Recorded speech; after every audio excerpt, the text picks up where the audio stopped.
And now that I wasn't at risk of choking on my gallbladder, I could focus on the steady drag of him against my clit. What in the Sam Hill does that even mean? Gallbladder? For the 1000th time, it's called in media res. It's a literary device. And perhaps try not shouting anatomical terms first thing. Welcome back to Heartbook Radio, the show that dissects romance novels like a frog in biology class, only with more judgment. I'm Dr. Eleanor Vance.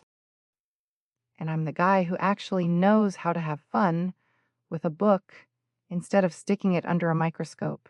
Today we're talking In a Jam by Kate Canterbary, which, apparently, involves emergency organ removal during intimate moments. No.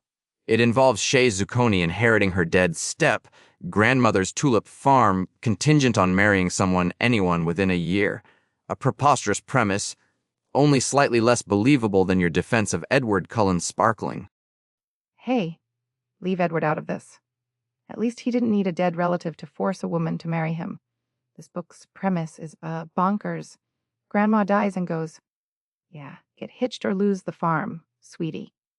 Postscript. Here's a list of eligible bachelors I found somewhere online. It wasn't some online listing. It was never mind. The point is, Shay fresh off being dumped via phone call on her wedding day. By some loser named the X. She calls him the X. The whole book. Talk about passive-aggressive. My neighbor Brenda's poodle has more personality than this Shay woman. She just wanders around moping about the X, while this hot farmer dude is practically engraving her name on his forehead. That hot farmer dude is Noah Barden, her childhood acquaintance, who conveniently overhears her plight and immediately offers to marry her. It speaks to Shay's profound trust issues and abandonment complex stemming from... Complex. The woman's denser than a bag of hammers. Noah's been carrying a torch for her since puberty. Everyone sees it but her. He went from chubby kid with acne, as one reviewer charmingly put it, to grumpy millionaire farm stud, and she's still hung up on the X. I diagnose her with terminal obliviousness. And Noah? Stage 5 simp? He's like those guys who comment, beautiful pick deer, on random online photos. He's demonstrating unwavering devotion, a classic romance archetype, the grumpy cinnamon roll, if you must use such pedestrian terms, though his constant repetition of my wife, even when the marriage is fake, did great. Some readers found it endearing, others found it irritating. My wife. Yeah. I'd be annoyed too. It's like he's trying to convince himself. And don't get me started on the kid, Jenny. The 6-year-old niece who talks like a sailor on shore leave and apparently has a PhD in relationship counseling. Jenny is a choice.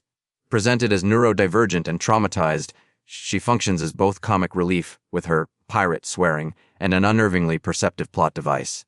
One reviewer called her a kid from fantasy land, insisting Shay and Noah go on dates. It stretches credulity.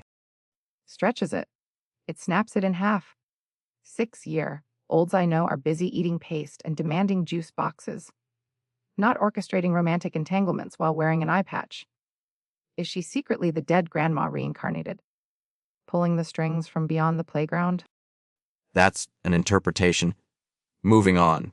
The question remains, beyond the absurd premise and the questionable child therapist, is In a Jam actually any good? Depends what you mean by good. Did I skip the pages about actual farming? You bet you. Goats, tulips, Snoozeville.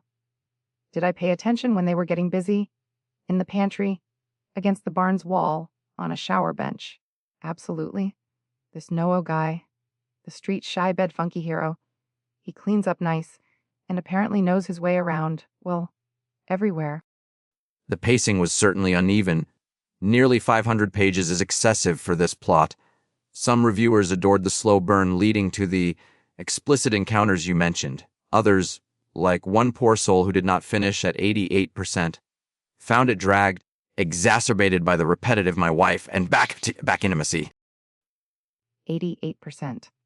That's commitment to quitting. What else did the crazies say? Any psychics this time?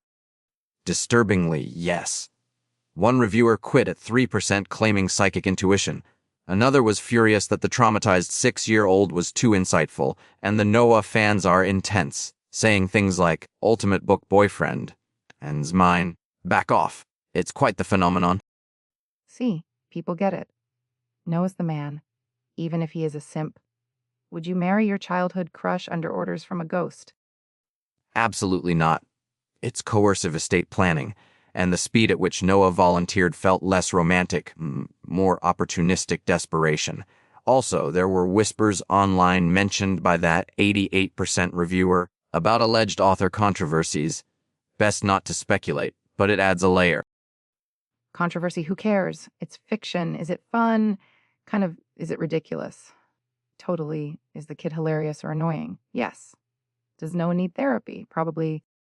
All right, let's rate this roller coaster. Using our patented system, your rating? I give in a jam 8 out of 12 pairs of muddy overalls. It's messy, kind of dumb, way too long, but parts of it are weirdly charming, like my Uncle Barry after 3 beers. High praise. I give it 4 out of 9 legally questionable clauses. The premise is insulting. Shay is frustrating. Guinea is unbelievable, but the emotional core, however buried under tropes and unnecessary pages, occasionally flickered. Barely. So you hated it but liked it? Typical. It was problematic. Join us next week on Heartbook Radio when we tackle My Soulmate is a Sentient Toaster Oven. Ooh, does it get steamy? Huh? Get it? Steamy toaster? Okay, fine. This has been Heartbook Radio. Don't blame us if you read this stuff.